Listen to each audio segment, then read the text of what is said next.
शहबाज शरीफ बौखलाए हुए हैं, पाकिस्तान की सरकार बौखलाई हुई है। वो चाहकर भी अब कश्मीर में अपने किसी एजेंडे को धरातल पर लागू नहीं कर पा रही है। वो चाहकर भी कश्मीर की शांति व्यवस्था को बिगाड़ नहीं पा रहे हैं। और यही वजह है कि पाकिस्तान संयुक्त राष्ट्र में कश्मीर का राग हर बार अलापता नजर आता है। इस बड़े मुद्दे पर चर्चा करने के लिए मेरे साथ दो खास मेहमान जो हैं वो जुड़ रहे हैं। Wing commander retired Praful Bakshi साहब मेरे साथ जुड़ रहे हैं, जो कि पूर्व प्रवक्ता हैं आईएएफ के। साथ ही साथ मेरे साथ group captain retired doctor DK Pandey, जो कि पूर्व डायरेक्टर हैं भारतीय वायुसेना के, वो भी जुड़ रहे हैं। सबसे पहले बख्शी सर, आप ही से शुरुआत करूंगा। कल संयुक्त राष्ट्र में जिस तरीके से भारतीय विदेश मंत्री गरजे, निश्चित तौर पर पाकिस्तान की सिट्टी पिट्टी तो इस स्पीच को सुनकर ही गुम हो गई होगी। आप ठीक कहते हैं। Thank you very much for having me over. Pakistan ने जो ये राग अलापा हुआ है, ये कोई नया तो है नहीं। ये कॉन्स्टेंटली कहीं भी पाकिस्तान को मौका मिलता है तो वो स्ट्रेट अवे कश्मीर का मुद्दा ले आते हैं, या वो किसी प्रेशर में होते हैं। इलेक्शन का प्रेशर आ रहा है और कोई प्रेशर आ रहा है तो कश्मीर का मुद्दा पाकिस्तान के प्राइम मिनिस्टर को उठाना पड़ता है, क्योंकि प्राइम मिनिस्टर आर्मी के प्रेशर के अंडर में है। उसको अपनी रोटी कमानी है, उसको दुकान चलानी है, तो वो जितनी जल्दी निकाल सकता है वो करता है, ताकि और उसके ऊपर भारत की छवि इंक्रीज हो रही है, भारत की सफलता चारों ओर दिखाई दे रही है।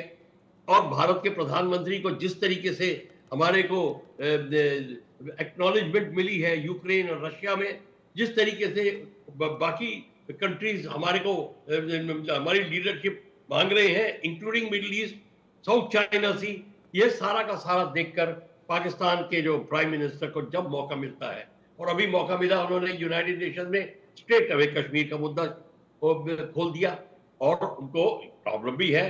तो अब इस दोनों चीज को वो करते हैं, और यहां तक कि उन्होंने यह भी उठा दिया कि पाकिस्तान की जो सिचुएशन है एग्जैक्टली जो कश्मीर की सिचुएशन है फिलिस्तीन की सिचुएशन जैसी है लेबनान में, इत्यादि इत्यादि। ये सारा का सारा जो पाकिस्तान खेल खेलता है with low economy, slipping down, security problem, और पाकिस्तान का youth itself is not with Pakistan as far as ये जो कश्मीर का मुद्दा है।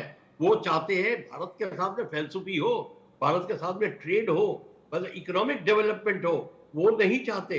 तो ये सारा का सारा जो प्रेशर डाल रहा है पाकिस्तान की आर्मी के ऊपर कि वो उनकी आइडेंटिटी को प्रॉब्लम खड़ी हो जाएगी, उसको लेके हो रहा है।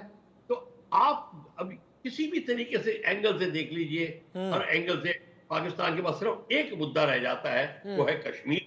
वो कश्मीर को वो उछालना चाहते हैं, और they have been told in no uncertain terms कि आपको अपने फंड्स के देखिए, आप अपने इकोनॉमिक सिचुएशन को देखिए, and don't make political statement. इस सबको मद्देनजर रखते हुए, और चाइना पाकिस्तान को इंस्टिगेट कर रहा है कि आप इस मुद्दे को अलाइव रखिए, क्योंकि वो नहीं चाहते कि किसी तरीके से इंडिया और स्ट्रांग बन जाए, और पीओके जो हमारा है, अगर इंडिया उसको अब स्टेप्स उठाने शुरू कर दे किस तरीके से हमें लेने हैं, तो उसका $110 बिलियन का जो CPE वो खट्टे में पड़ता है। और फिर ईरान जो है वो जो सप्लाई कर रहा है, वो कहता है आप फिक्र मत करिए, तालिबान जो उसके जो हिस्सा पाकिस्तान के साथ समर्थन करता है वो उसके साथ में है। तो ये सारी की सारी चीजें उसको थोड़ा कॉन्फिडेंस बिल्डिंग। मेरे साथ डीके पांडे सर भी जुड़े हुए हैं। स्वागत है सर आपका। और सवाल ये है कि जिस संयुक्त राष्ट्र में 1948 में यहाँ की सरकार उस समय की इस पूरे मुद्दे को लेकर गई, उसी संयुक्त राष्ट्र के मन से जब भारत के विदेश मंत्री ये दो टूक कहते हैं कि अब बातचीत का मुद्दा केवल एक है, वो ये कि पाकिस्तान कब पीओके को खाली करेगा, क्या ये भारत की बदली विदेश नीति को पूरे एक ट्रांसफॉर्म शिफ्ट के तौर पर हम देख सकते हैं?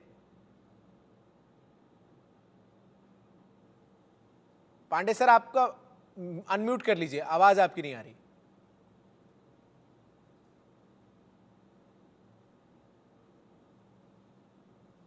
सर आवाज आ रही है आपको?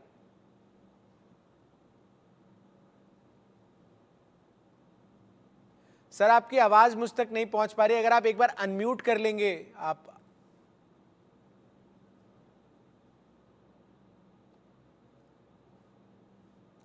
ठीक है, तकनीकी दिक्कत को हम सॉर्ट करते हैं, लेकिन बख्शी सर यही सवाल आपसे मैं पूछ रहा हूं, ये जो भारत की विदेश नीति है इसमें कंप्लीट ट्रांसफॉर्म देखते हैं आप कि एक समय यहाँ की सरकार इस मुद्दे को संयुक्त राष्ट्र में लेके गई, आज उसी मुद्दे पर संयुक्त राष्ट्र में भारत के विदेश मंत्री ने दो टूक पाकिस्तान से ये कह दिया कि अब इशू ऑफ टॉक्स केवल ये है कि आप पीओके कब खाली कर रहे हैं। एग्जैक्टली यही तो बिल्कुल जमीन आसमान का अंतर दिखा दिया आपने। यही चीज है, हम ही ले गए थे इसको मुद्दे को यूनाइटेड नेशन में, कोई और नहीं ले गया था। और इसीलिए अब वो दिन आ गया है कि हमको ही सच्चाई पता चल रही है, हमने भारतीयों को सबको सच्चाई दिखा दी है, और जो यूनाइटेड नेशंस का रेजोल्यूशन का समर्थन करते थे उनको सच्चाई मिल गई है।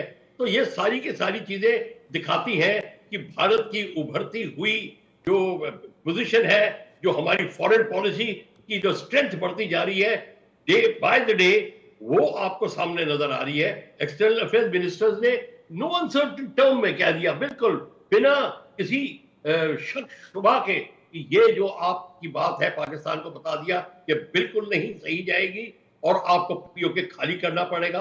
और let me tell you one thing, plan भी है, सब कुछ है रेडी, इट इज ओनली जब पॉलिटिकल टाइमिंग की बात है, वो टाइमिंग भारत देखेगा और पूरा करेगा। ये हमको बिल्कुल इसकी चिंता की बात नहीं है। हमको चिंता तो ये होनी चाहिए बाद में कि हमको अब किस तरीके से हम इस पाकिस्तान के सफल जो स्टेटमेंट्स हैं उसको समर्थन करने वाले लोग जो हिंदुस्तान में बैठे हैं, जो कि स्लीपर सेल्स बन के कश्मीर में बैठे हैं, अब उनको किस तरीके से चुप कराना है, उनको किस तरीके से निकालना है, वो सारा का सारा और कनेक्टेड इवेंट्स जो है वो देखने पड़ेंगे। क्योंकि पाकिस्तान ने तो जाके 370 का भी रोना रो दिया कि हम 370 हो गया, हम हमारे लोगों को प्रॉब्लम आ रही है। सारी ये जो जितनी बनावटी बातें करी थी वो सबका खुलासा हो गया, तो कोई प्रॉब्लम, कुछ फायदा नहीं हुआ। सो आप देख लीजिए आने वाले दिन में, आप देखेंगे अगले 15 दिनों में, आप देखेंगे स्थिति कितनी चेंज हो जाएगी। भारत की छवि तो इंप्रूव हो गई है इतनी कि अब भारत को प्रोटेक्टिंग स्टेट बनाया जा रहा है। मुझे country want India as a protecting state, हमको उसको देखना है। अब ये पाकिस्तान का स्टेटमेंट यूनाइटेड नेशन में हैज ऑफ नो कॉन्सिक्वेंसेस।